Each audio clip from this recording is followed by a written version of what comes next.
Grabar. Bueno, pues buenos días. Tenemos con nosotros a Carlos Beristain, que es una de las personas que recibió el Premio de Derechos Humanos René Cassin. Entonces, Ujú, bueno, te queríamos preguntar, Carlos, que cuando recibiste el premio, ujú. que no recuerdo en qué año fue, pero en relación a tu trabajo, ¿cuáles eran, digamos, las cuestiones por las que se te reconocía y cuáles eran los temas en los que tú estabas trabajando en aquel momento?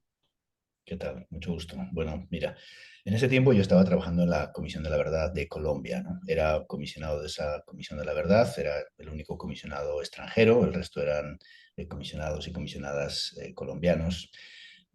Como sabes, esa comisión se creó en el marco de un acuerdo de paz con las FARC-EP y con un proceso de justicia transicional que se estaba dando desde hacía tiempo en el país, pero que contó con unas nuevas instituciones, una jurisdicción para la paz, una comisión de la verdad y una unidad de búsqueda de personas desaparecidas, ¿no? Bueno, yo había trabajado mucho antes en Colombia, pero digamos en ese momento mi trabajo fue también tratar de coordinar una parte del trabajo de investigación y sobre todo pues me dediqué mucho a esa Colombia fuera de Colombia, la Colombia en el exilio, que también estaba pidiendo ser parte de ese proceso de paz, ¿no? También estaba trabajando en ese tiempo en el grupo de expertos de la Comisión Interamericana creado para el seguimiento y la asistencia técnica en el caso Ayotzinapa, de los 43 estudiantes desaparecidos en México, y en el que habíamos estado trabajando años antes y que estábamos retomando poco después también el trabajo con un nuevo gobierno. Y bueno, mi perspectiva siempre ha sido el trabajo con las víctimas, ¿no? He trabajado en los últimos pues, 30 años, 34 años, desde El Salvador o Guatemala, después Colombia o Paraguay, en otros países, en el Sáhara, con un fuerte foco en las víctimas, ¿no? De violaciones de derechos humanos, que no son solamente, que no son muchas veces, como se les considera, los daños colaterales de un conflicto, que digamos la victimización, el control de la población y del territorio en todas las guerras modernas, se puede llamarlo así, es parte de la dinámica y de los objetivos del conflicto armado. Y bueno, yo he trabajado siempre con las víctimas, tratando de ver en qué medida lo que sabemos de la psicología, de la medicina, en qué medida lo que hemos aprendido también del trabajo con víctimas de unos a otros países puede ser útil en los procesos de fortalecimiento, de asistencia, de acompañamiento, dentro de una perspectiva que bueno, nosotros llamamos pues, uno de los jesuitas asesinados en la masacre de los jesuitas el año 89, el 16 de noviembre. Acaba de hacerse el aniversario de su asesinato, ¿no? Con María Curía, Segundo Montes, Martín Baró, doña Cecilia y su hija, en la perspectiva de la dimensión psicosocial, ¿no? Que estamos hablando de problemas que afectan obviamente a las personas, también a las familias, a las colectividades, a los grupos sociales, y cómo entender también, cómo abrir espacios en medio a veces de un conflicto armado o los procesos también posguerra para poder enfrentar las consecuencias, también acompañar esos procesos de fortalecimiento, ¿no? En una guerra, paradójicamente, tiene una causa social y política, ¿no? O la violencia o la represión política tiene una causa social y política, pero no hay espacios sociales de reconstrucción, ¿no? Porque hablar es peligroso, porque hay miedo, porque no hay confianza. Y sin embargo, bueno, mi perspectiva siempre ha sido cómo trabajamos con las víctimas para ayudar a retejer eso que llamamos tejido social, ¿no? De los afectos, las organizaciones, también con un fuerte foco en el fortalecimiento para la transformación, ¿no? No una psicología que ayude a adaptarse mejor a situaciones invivibles, ¿no? Sino que también se comprometa en la transformación social, ¿no? Y en las condiciones que muchas veces están en la base de esos conflictos armados o situaciones de violencia, ¿no? Esa ha sido un poco mi perspectiva y bueno, el premio venía, digamos, habló pues, de muchas de estas experiencias en muy diferentes países, ¿no? Bueno, que ha sido también lo que hemos aprendido en el camino. Que todas estas cosas no las aprendimos en los libros, ¿no? Las aprendimos en el trabajo con la gente. Sí, entonces en tu trayectoria, que es larguísima, que conocemos tus trabajos de hace muchísimos años, ¿cuáles son los principales cambios que tú has visto en estos años? ¿Se ha avanzado? ¿Ha habido cosas muy positivas, me imagino? ¿Qué obstáculos se han enfrentado? O sea, ¿cuál es la mirada? O sea, si tú echas la mirada atrás desde tu trabajo en Guatemala, en Salvador, en el Sáhara, en todo lo que has estado haciendo en estos años, ¿Cuáles son los cambios que tú has visto, has vivido? ¿Se ha avanzado? ¿Se ha retrocedido? ¿Cómo lo ves? Bueno, yo creo que ha habido avances muy importantes en términos del trabajo que se ha ido consolidando, ¿no? Cuando empezamos a hacer pues, este trabajo en El Salvador, yo fui a hacer un taller sobre atención a víctimas de la tortura en medio de una guerra, ¿no? Una cosa que era imposible. Y cuando se estaban empezando a denunciar los casos con, digamos, con más, si quieres, documentación, consistencia, etcétera, ¿no? Bueno, sobre eso ha habido enormes avances, ¿no? Trabajamos en un contexto en el que 10 años después de empezar eso, se creó el protocolo de Estambul para la investigación de la tortura, ¿no? No teníamos esas herramientas, trabajábamos con herramientas más sencillas y con las experiencias de colaboración entre pues, diferentes personas y comunidades que estábamos acompañando. Digamos, eso había un avance muy significativo, ¿no? No teníamos convención contra la desaparición forzada, no teníamos muchos de los instrumentos y herramientas que se han ido construyendo en el camino y que son muy importantes en el trabajo de derechos humanos y en el apoyo a las víctimas, ¿no? Creo que también la centralidad de las víctimas ha ido ganando espacio en muchos de los procesos y países, ¿no? Digamos, cuando empezamos este trabajo, pues había una fuerte dimensión, si quieres, muy política a veces, o más política, vamos a decir, de los partidos o de las dinámicas del conflicto, también más jurídica, ¿no? Porque ha sido la manera en cómo la gente ha tenido herramientas para defender sus derechos, pero no había una perspectiva de, bueno, cómo acompañar a las víctimas, cómo fortalecer los procesos, cómo acompañar, pues que han sido un sujeto clave de la transformación, ¿no? No tendríamos convención para desaparición forzada sin madres o abuelas de Plaza de Mayo, no tendríamos un índice de abuelidad si las abuelas no hubieran buscado a los nietos, no, no hubiéramos bueno, tenido muchas cosas que han sido las organizaciones, las víctimas, las que han empujado, ¿no? Para que haya respuestas en los países en esto que llamamos bueno, comisiones de la verdad o estos procesos de justicia transicional o estos procesos de acompañamiento psicosocial, ¿no? Creo que eso se ha crecido mucho y eso es cuando empezamos el REMI, el proyecto de reconstrucción de la memoria histórica en Guatemala, el año 94, casi no teníamos referentes en cómo investigar fenómenos o dinámicas de un conflicto tan grande que tenía violencia masiva, colectiva. Estaba un poco la experiencia de El Salvador, pero había sido muy limitada, o la experiencia de Chile y Argentina, que tenían otros patrones de victimización, ¿no?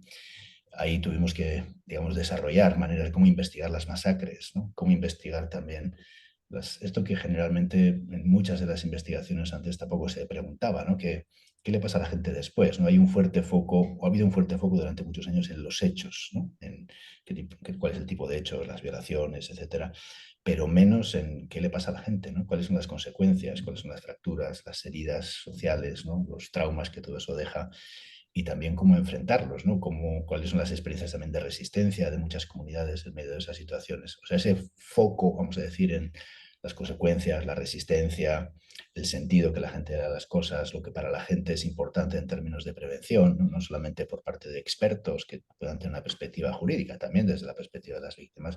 Todo eso, digamos, la, el proceso que lo puso encima de la agenda internacional fue el REMI, ¿no? El proyecto de reconstrucción de la memoria histórica, y eso ha alimentado mucho las experiencias de la Comisión de la Verdad del Perú después, o la Comisión del Paraguay, o el trabajo que hicimos en Ecuador, o el trabajo que hicimos después en el Sáhara, o después en la Comisión de la Verdad de Colombia, que ha sido, digamos, la comisión más grande y muy ambiciosa en términos de investigación y de procesos de reconocimiento. Entonces, ahí sí ha habido, digamos, un avance significativo. Creo que también en este trabajo psicosocial, ¿no? Digamos, ha ganado espacios en muchos lugares, ¿no? Y eso es importante. Si ves ahora, por ejemplo, en México, en el acompañamiento a defensores de derechos humanos, a líderes sociales, pues hay muchas organizaciones que no había entonces, ¿no? Que trabajan en ese acompañamiento, a veces de una perspectiva más clínica, a veces de una perspectiva más social, pero cómo acompañamos, cómo atendemos, digamos, toda esa y cómo fortalecemos esos procesos, ¿no? Porque la gente está cada vez, si quieres, más sola en muchos de los conflictos, ¿no? Muy atrapado también por toda una dinámica muy dura, ¿no? En muy diferentes situaciones. Y también estos procesos de fortalecimiento, intercambio, ¿no? Los primeros talleres que hacíamos en El Salvador eran sobre el miedo, ¿no? Sobre el miedo y cómo resistir a la tortura en medio de condiciones extremas, ¿no? Todo eso ha ido, creo que tenemos una amplia experiencia y ha ido enriqueciendo la experiencia de muy diferentes equipos, ¿no? Desgraciadamente, todo eso, la importancia de eso no ha disminuido, ¿no? y este es un problema en la actualidad. Estamos viendo, digamos, la extensión de muchos conflictos, el desprecio por la vida, por la población civil, ¿no? Por el derecho internacional, ¿no? En muchos de los conflictos actuales, y hay muchas de estas conquistas que están en un grave riesgo de retroceso o de una desconexión moral, ¿no? De todo lo que se ha ido construyendo en todo este tiempo, ¿no? Creo que otra de las cosas que pide avances, pero también, digamos, tienen su otro lado, es que sabemos ahora, ¿no? Sabemos mucho más de cómo acompañar muchos de estos procesos, ¿no? Porque hemos ido sistematizando muchas experiencias en el camino, aprendiendo también de las comunidades y de las personas con las que hemos trabajado. Pero también hay a veces más, el riesgo es que haya más discurso, ¿no? Que también se aprende un discurso, se aprende una forma de decir las cosas, de hacer programas y proyectos, pero a veces el contenido pues no responde tanto a lo que se declara, ¿no? Y creo que tenemos que hacer un esfuerzo más en los diferentes países por llenar más de todo eso de un contenido, sobre todo cuando algunas de estas experiencias han ido pasando a los estados, ¿no? Porque la fuerte experiencia de acompañamiento a las víctimas, de atención, está muchas veces en la sociedad civil, están en las ONGs, a veces algunas universidades, pero poco. El desafío es cómo todo esto pasa, digamos, a las universidades, ¿no? A la formación de los profesionales, ¿no? También a la capacidad de los estados, ¿no? Para poder atender muchos de estos procesos. Pero ahí, digamos, pues hay el riesgo de, bueno, como los estados también ponen en marcha programas que generen confianza con las víctimas, porque nada de esto se puede hacer sin confianza, ¿no? Y también que estén dispuestos a poner en cuestión maneras de hacer, ¿no? Cómo aprenden de la experiencia de la sociedad civil. Si ves el programa PRICE en Chile, ¿no? Pues el programa de atención después de la dictadura, pues el Estado chileno no tenía ninguna experiencia ni confianza con las víctimas para poder hacer un programa de salud, ¿no? El PRICE aprovechó la experiencia, ¿no? Algunos de los profesionales que trabajaban en organizaciones de derechos humanos, en atención en salud mental, etcétera, pasaron al programa del Estado y ayudaron a poner en marcha esas iniciativas, ¿no? Ese es un gran desafío en muchos lugares, ¿no? Cómo eso se hace con el contenido, con la confianza, con el compromiso y no tanto con la formalidad de los estados, ¿no?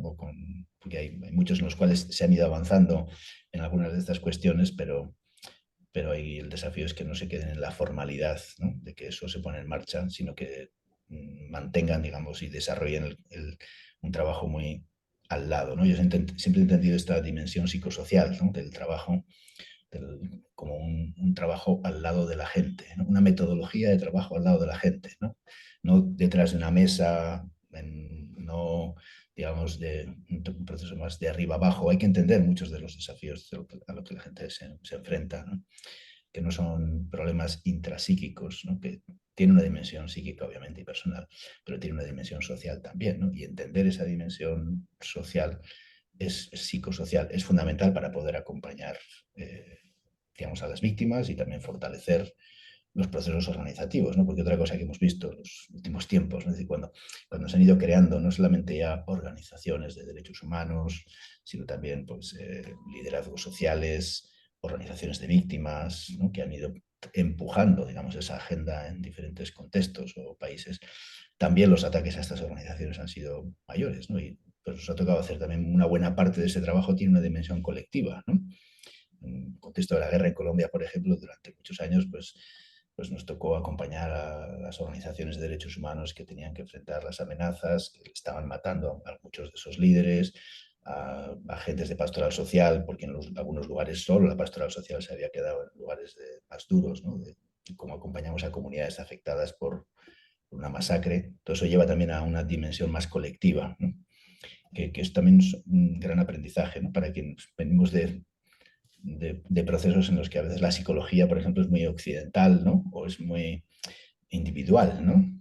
Y estamos hablando de culturas distintas, ¿no? De procesos colectivos claves, ¿no? En los que se necesitan otras metodologías también de trabajo.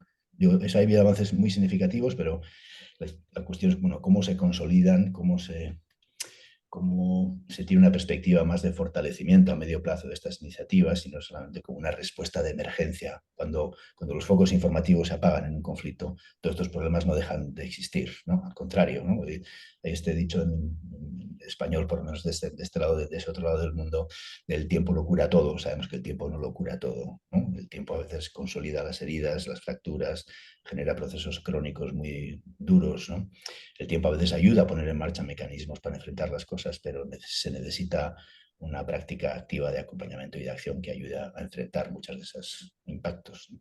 Y a De estos prevenirlos, obvio. procesos de aprendizaje, toda esta experiencia de abajo arriba, ¿sería deseable la institucionalización, digamos, o sea, que sea tomada por el Estado, digamos, para como una responsabilidad de responder a la ciudadanía ante estos retos que enfrenta?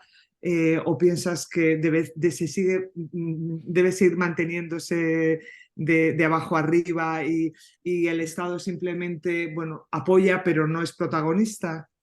No, yo creo que se necesita una dinámica doble, ¿no? Pero necesita unas formas de colaboración entre las experiencias de la sociedad civil y los estados. Obviamente, para que te hagas una idea, ¿no? Yo fui de un primer peritaje, porque también todo esto ha servido para hacer, digamos, cómo ponemos lo que a la gente le ha pasado, no en el lugar del desprecio o no en el lugar del olvido, debajo de la alfombra, ¿no? Sino cómo lo ponemos en un escenario también incluso judicial, ¿no? Yo empecé a hacer algunos peritajes para la Corte Interamericana sobre esta dimensión psicosocial, ¿no? Evaluando el impacto que le ha pasado a la gente después, ¿no? Y tratando de demostrar a partir de aquí cómo esa experiencia tiene que ser la base para lo que entendemos por la reparación. Sabemos que hay muchas cosas que son irreparables, ¿no? Pero también sabemos que tiene que haber medidas, no solamente los 5 grandes principios de Joanet, de la restitución, la compensación, la rehabilitación, digamos, las medidas de satisfacción o la no repetición, que son como los 5 grandes brazos, vamos a decir, del derecho a la reparación. Digamos, para que eso se pueda llevar a cabo no se necesita solamente una perspectiva jurídica de qué derecho se violó, sino también se necesita una perspectiva psicosocial, antropológica a veces de la reconstrucción, ¿no? Que es útil, que sienten las víctimas, que es para ellas importante en términos de esos procesos, ¿no? Y eso lleva a veces pues, a hacer reportes de expertos, peritajes, como los que te estaba contando. En el caso de 19 comerciantes, un caso de 19 desaparecidos en Colombia, la Corte determinó, hice un peritaje sobre ese caso, entrevisté a las familias, hice un reporte para la Corte y estuve en la audiencia. La Corte determinó que tenía que haber atención psicosocial a las víctimas después, en su sentencia, con una de las medidas de rehabilitación.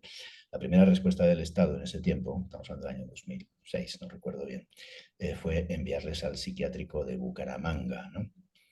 Obviamente las víctimas no venían al hospital psiquiátrico, no es la respuesta. Ese hospital psiquiátrico no está preparado para poder hacer una atención a víctimas de violaciones de derechos humanos. No tienen ninguna confianza en ellos. Ninguna fue, ¿no? Ninguna fue. Pero durante mucho tiempo hubo una desconexión entre la obligación del Estado que determinó la Corte y la capacidad del Estado, o a veces la voluntad del Estado de llevar a cabo esas acciones, ¿no? Entonces, por eso es muy importante poner como criterios de cómo se tiene que dar esa atención para que los Estados cumplan no solamente una sentencia, sino también en sus programas, los estados cumplan ciertos criterios que son los fundamentales para hacer que eso sea realmente adecuado, ¿no? Que haya una atención psicosocial adecuada, con personal que conozca qué significan las violaciones de derechos humanos, que genere confianza con las víctimas, ¿no?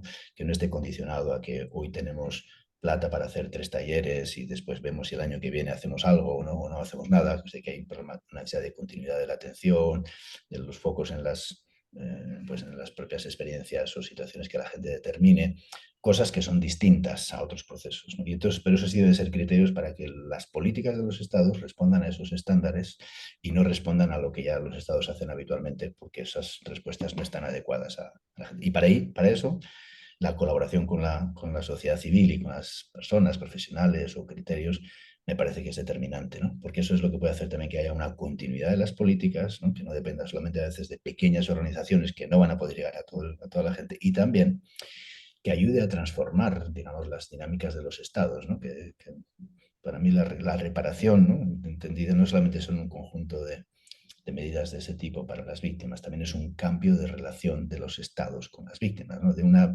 relación que ha estado basada en la violación de los derechos humanos, ¿no? A una relación basada en el respeto y en el apoyo a esos procesos de reconstrucción, ¿no?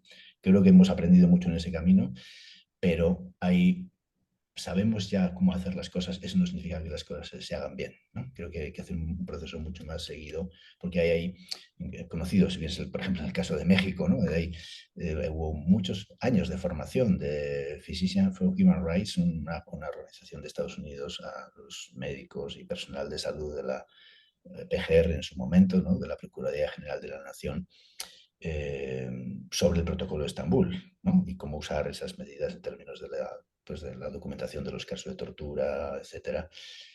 Y sin embargo, digamos, el trabajo durante los años que nosotros tuvimos en el caso de Ayotzinapa, la acción de los médicos no fue en ningún momento, a pesar de que tenían la formación sobre el protocolo de Estambul, no fue en ningún momento un factor de protección de las víctimas de tortura o de denuncia de la tortura. Y uno veía los informes hechos, ¿no? Pero informes, digamos, muy limitados, ¿no? Con una buena descripción de lesiones, pero nunca sacaban conclusiones en relación con el trato que podría haber sufrido la persona, con lo cual deja un informe médico pues, en una especie de parte de lesiones, ¿no? Y que viola pues, todo lo que sabemos sobre el protocolo de Estambul, la prevención de la tortura, el papel de los médicos, etc. Entonces, hay la formación. Sin embargo, lo que no hay es la independencia, en este caso, de los profesionales para poder hacer las cosas bien, ¿no? Porque dependen de una estructura jerárquica, en ese caso dependen del procurador, el procurador tiene una teoría del caso, el procurador necesita una respuesta en ciertas cosas y al final el trabajo de muchos funcionarios se adecua, digamos, a esa necesidad de respuesta y no a lo que están viendo o están descubriendo, ¿no? Y eso creo que son cambios fundamentales, ¿no? Porque uno de los graves problemas a los que enfrentamos sigue siendo la impunidad, ¿no? La impunidad sigue siendo un problema fundamental y me parece que también todo lo que hemos conocido, ¿no? Y todas las herramientas que ahora tenemos en muchos de estos casos están ayudando a desnudar esa impunidad, ¿no? Pero estamos en momentos muy, en el mundo, digamos, muy difíciles respecto a lo que significa esa cultura de derechos humanos, esa lucha contra la impunidad, ¿no? En el que muchas de las cosas que hemos hecho también en el pasado no tienen ahora una capacidad de poner en cuestión, ¿no? O de transformar, tal vez como si han tenido por lo menos en el pasado, de poner en cuestión, ¿no? Y creo que ahí nos jugamos mucho en esa cultura de los derechos humanos hoy en día. Sí, justo te quería preguntar sobre eso, sobre el momento actual, ¿no? Que estamos en un momento en el que, bueno, pues parece que están saltando todas las costuras, ¿no? Del sistema internacional, que se está consensos internacionales en torno a los derechos humanos parece que se ponen otra vez sobre la mesa. Entonces, y se ve como que va a ser muy difícil, ¿no? Digamos, llevar o juzgar o esa impunidad, superarla en conflictos que hay ahora. No sé, ¿cómo ves tú el futuro en el...? Porque claro, tú trabajas en el ámbito de la reparación, pero lo ideal es que no se hiciera el daño, ¿no? Es decir, que todas estas enseñanzas sirvieran para que esto no vuelva a ocurrir. Entonces, bueno, ¿cómo ves el futuro? Por ejemplo, Colombia sí es un referente en muchos lugares, ¿no? Se mira mucho cómo se han hecho las cosas o las comisiones de la verdad, pero ¿cómo ves el futuro en términos de impunidad, en términos de legitimidad, de proteger a las víctimas, etcétera? Bueno, está oscuro, ¿no? El futuro está oscuro porque, digamos que el informe de Guatemala nunca más hablaba de una primera página, antes del desarrollo, la primera página, tiene una cita de un poeta británico que se llama John Berger, ¿no? Y dice algo así, ¿no? Que como eh, cómo hemos estado buscando el lenguaje en el que poder decir las cosas, ¿no?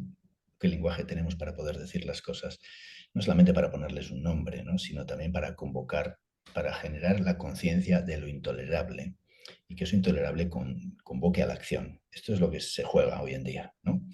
Porque estamos en tiempos en los que primero la enorme difusión de mensajes, redes sociales, etcétera, ¿no? Ha amplificado, ¿no? la, una dimensión que viene también de lejos, no es de ahora, ¿no? Que es como la verdad se convierte en una opinión más, ¿no? Es parte de las opiniones. Entonces, lo que ya no hay referencias concretas a lo que sucedió, sino es más una opinión. Todo se convierte en una opinión. Cuando nosotros estamos trabajando en primer año en México, en el caso Ayotzinapa, y pues publicamos los informes que mostraban que esa llamada verdad histórica de que a los jóvenes los había llevado el narcotráfico, los habían matado en un basurero, los habían quemado en una gran pira infernal, como si fuera un campo de concentración al aire libre en unas horas en la noche, cuando todo eso lo publicamos y mostramos que no era cierto, ¿no?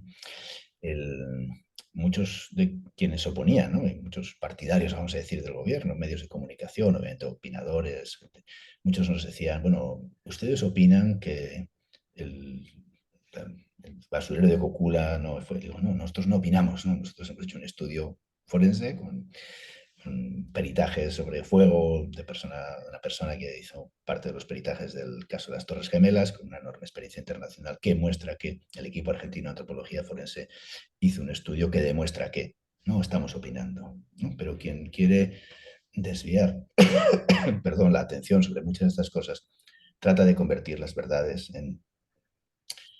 o las pruebas, ¿no? en opiniones, ¿no? Que es una manera de descalificarlo, de relativizar todo, de quitarle fuerza, ¿no? Porque, y entonces creo que esto viene de hace muchos años también, ¿no? Ya fue denunciado en su libro Verdad y Política.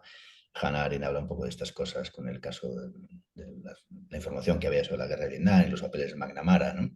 Pero en la actualidad esto es, digamos, este es un fenómeno amplísimo, ¿no? En la que uno puede recibir miles de mensajes en los que no sabe qué es verdad y qué es mentira, ¿no? La gran construcción de esto que llamamos posverdad, ¿no? Que termina, digamos, relativizando lo que a la gente le pasa o confundiendo sobre lo que a la gente le pasa, ¿no? Son tiempos en los que necesitamos mucha más capacidad de análisis, de discernir la información, de poder contrastarla, pero también demostrar que eso es intolerable, ¿no? Porque los territorios de exclusión en el mundo sobre lo que es tolerable o no, ¿no? Muchas veces, muchos de los territorios, la cárcel ha sido el territorio de exclusión. Lo que pasa detrás de esos muros no se ve, ¿no? Y ahí hay muchas violaciones de derechos humanos que ni se ven, ni a veces convocan a la transformación, porque eso es como los delincuentes, los que están allá, los que no cuentan, ¿no? Pero vivimos, lo cual es también intolerable, ¿no? Pero vivimos momentos en los que esos territorios de exclusión son cada vez mayores, ¿no? Y en más conflictos el conflicto Israel-Palestino es palestino ahora mismo, todo lo que pasa ahí es intolerable, ¿no? Pero se tolera internacionalmente o se minimiza o se le pone nombres pequeños. Hay cosas en las que ponemos nombres grandes, ¿no? Y hay cosas en las que ponemos nombres pequeños, ¿no?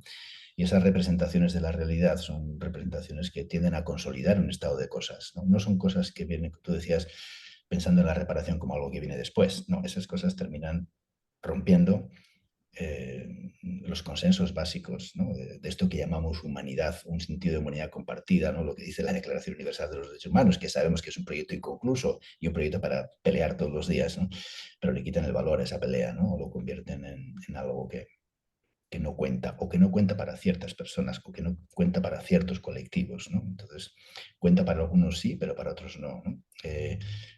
Hay cosas que son intolerables para ciertos sectores, ¿no? Pero otras no, ¿no? Hay un desarrollo de muchas memorias defensivas, ¿no? Excluyentes, ¿no? Yo me fijo en lo que me interesa, el resto no me importa, como si no existe, ¿no? Y es más, si hacen todo lo contrario allí, hasta lo apruebo.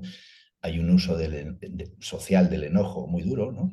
Cómo se usa el enojo social como una forma de aumentar la retaliación, y no solamente sino de pervertir el sentido de la defensa de los derechos humanos, ¿no? Como si eso no tiene importancia o no tiene importancia para ciertos colectivos, la estigmatización social de muchos de estos colectivos o la falta de empatía, ¿no? O sea, todos esos procesos nos quitan la base de lo que, esos procesos nos quitan la base del sentido de humanización positiva, ¿no? Que tiene el trabajo de defensa de los derechos humanos, prevención, atención a las víctimas, etcétera. Y también termina cuestionando, digamos, algo que es muy importante, el trabajo de derechos humanos. ¿Por qué ha funcionado? ¿Por qué ha llevado? Claro, ha funcionado en el mundo en parte porque ha sabido o hemos tratado en ese proceso de generar nuevas herramientas, consensos sociales, ¿no? Ciertas reglas, ¿no? Que permitan que haya pues, un reconocimiento internacional de que esto es el marco de la acción de los estados, etcétera. Pero también ha llevado a que otra de las fuerzas que ha ayudado a eso ha sido la capacidad de generar vergüenza, ¿no? Y uno con la denuncia, ¿no? Con la denuncia en los procesos internacionales, trabaja con la vergüenza, ¿no? Y trabaja con el costo político, y trabaja con mostrar que esto es intolerable y que aquí hay responsabilidades y que estas responsabilidades son de este y este y este, ¿no? Y eso es parte de lo que está ahora mismo a punto de quebrarse, ¿no? De que eso importe, que eso importe, porque ¿qué importa con estos de allá, ¿no? Y también la capacidad de generar vergüenza que ayude, una vergüenza reintegrativa, ¿no? Una vergüenza que ayude a la transformación, una vergüenza transformadora, ¿no? Que me parece que es una energía fundamental, ¿no? Porque si lo que hacemos, la investigación, las denuncias, lo que estamos mostrando que sigue pasando en el mundo, no importa, ¿no? Colombia le dicen el que me importismo, ¿no? Hay un que me importismo, no me importa, ¿no? Hay muchas de estas, por otra parte, muchas de estas experiencias que son muy significativas, porque también hay el grave riesgo, bueno, aparte de esas cosas que me parece que son totalmente reales y las enfrentamos todos los días, el grave riesgo es los contextos de impotencia. Nosotros hemos llamado muchas veces hemos hablado de la impotencia aprendida. Al final, la impunidad es un fuerte mecanismo de impotencia aprendida, ¿no? Tú aprendes que hay que adaptarse para sobrevivir, que no hay nada que hacer y que esto es así, ¿no? Que esto es... Incluso aunque tengas una conciencia de lo intolerable, el futuro pasa por la parálisis y la adaptación, ¿no? Cuando fuimos a México la primera vez, con varias de las reuniones que tuvimos cuando tuvimos reuniones con las víctimas, nos dijeron: ustedes son los únicos que tenemos confianza, no tenemos confianza en nadie más. Nos dijeron: díganos la verdad siempre, no nos oculten, a pesar de que sea difícil, dura, cuéntenos. Y también nos dijeron: por favor, no se vendan. Y eso no nos lo había dicho nadie a los 5 miembros del grupo que estuvimos en el primer año en México, nadie nos lo había dicho. Pero bueno, eso te da cuenta de qué es lo que la gente ha tenido que enfrentar en el caso de México, ¿no? Bueno, eso creo también otra gente de sectores sociales próximos, algunos miembros de medios de comunicación con los que nos reuníamos, nos dijeron muchas veces: ustedes no van a poder hacer nada, olvídense, no les van a dejar. Entonces creo que no hay que creerse el mandato de impotencia, ¿no? Porque al final la impunidad termina convenciéndonos a todos de que no hay nada que hacer, ¿no? Que lo que es importante es el titular de la prensa, lo que dice tal jefe del Estado, gobierno, etcétera. Invisibilizamos muchos de estos procesos también de resistencia, ¿no? De conciencia colectiva, de trabajo por la memoria, de fortalecimiento de eso, de este tejido social. Y creo que, digamos, esto es parte de la peor receta frente a todo, frente a la frustración y frente a la impotencia, obviamente, que vivimos todos y todas, ¿no? Eh, pero necesitamos no solamente mantener las conquistas, no solamente, sino también potenciar, digamos, este trabajo mmm, con las víctimas, con los movimientos sociales, con las organizaciones que resisten a muchas de esas dinámicas, ¿no? No solamente en el después, como tú decías, también en el antes, cosas que están pasando y que son determinantes para esta conciencia de los derechos humanos, ¿no? Y para que sea es una conciencia transformadora y movilizadora, y no segmentada, no limitada a ciertos sectores, y que aborde también muchas de las condiciones de exclusión social que están en la base de todo esto, ¿no? Que genere empatía con estos sectores, porque no es, y que no le deje solo a la gente que más está sufriendo, ¿no? Y que más está también resistiendo a muchas de esas cuestiones, ¿no? Roberto Garretón terminó, fue un abogado de la Vicaría de la Solidaridad de Chile, que se murió hace, un amigo muy querido, que se murió hace un par de años. Hizo muchos recursos de habeas corpus para la búsqueda de los desaparecidos en Chile, en medio de la dictadura. Y él siempre me dijo: mira, ninguno de los recursos de habeas corpus que yo hice sirvió para encontrar a un desaparecido. No, porque la maquinaria de la dictadura estaba, ¿no?, planificada, organizada para que los mecanismos legales del habeas corpus no funcionasen, ¿no? Pero una buena parte de esas materializaciones de la impotencia, que eran muchos de los informes y muchos de los documentos que se hicieron, muchos de los recursos de habeas corpus que se hicieron, ¿no?, fueron la base para la detención de Pinochet en Chile, ¿no? Y con la detención de Pinochet en Chile, los jueces, que parecía que no sabían juzgar, ¿no? Roberto decía: hay que mandarlos otra vez a la escuela judicial. Pues los jueces empezaron a juzgar, ¿no? Cuando la capacidad de coacción, vamos a decir, de Pinochet, ¿no?, dejó de ser tal, ¿no? Aunque no era ya, digamos, el jefe del gobierno, pero sí era senador vitalicio y tenía toda una estructura incólume. Cuando eso se empezó a quebrar, los jueces empezaron a llevar a cabo su trabajo, empezaron a juzgar, ¿no?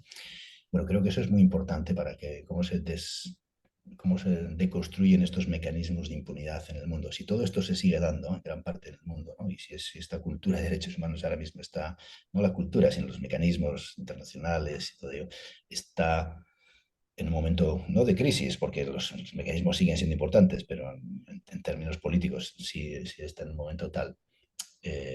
Lo que está en el fondo de todo eso es la impunidad, ¿no?, cada vez más. ¿no? Porque si se puede atacar impunemente a la gente, si se puede machacar impunemente, si tal, pues eso se va a convertir en una regla en la que el derecho internacional ya no sirve para nada, ¿no? O más que para hacer declaraciones de un determinado sentido que legitimen las determinadas acciones, pero dejando las cosas como están, ¿no? O consolidando las formas de poder que muchas veces se consolidan a través de la guerra, de la violencia, etcétera, ¿no? Creo que pero el peor resultado de todo eso es convencernos a todos de que nada es posible y que no hay más remedio que adaptarse y sobrevivir, ¿no? Creo que lucho contra eso desde hace muchos, muchos años y sigue siendo para mí una cuestión clave en estos tiempos actuales. No, es importantísimo porque precisamente ese ejercicio de resistencia es transformador Mm. y bueno, y acompañar esos procesos, incluso aunque sea para perder, transforma y permite que haya esperanza. O sea, que yo casi lo dejaría aquí, pero creo que esa esperanza de que las cosas tienen que ser de otra manera y que hay gente que apuesta por ella, ¿no? Es la mejor manera de defender los derechos humanos y de luchar contra la impunidad. Así que bueno, Así es. pues Bueno, muchísimas gracias, Carlos, por bueno, esta estupenda entrevista que nos has dado, que con muchísimas ideas. Así que bueno, te agradecemos muchísimo y bueno, pues nada, lo pondremos a disposición en la web y nada, estamos en... Te voy a intentar aquí.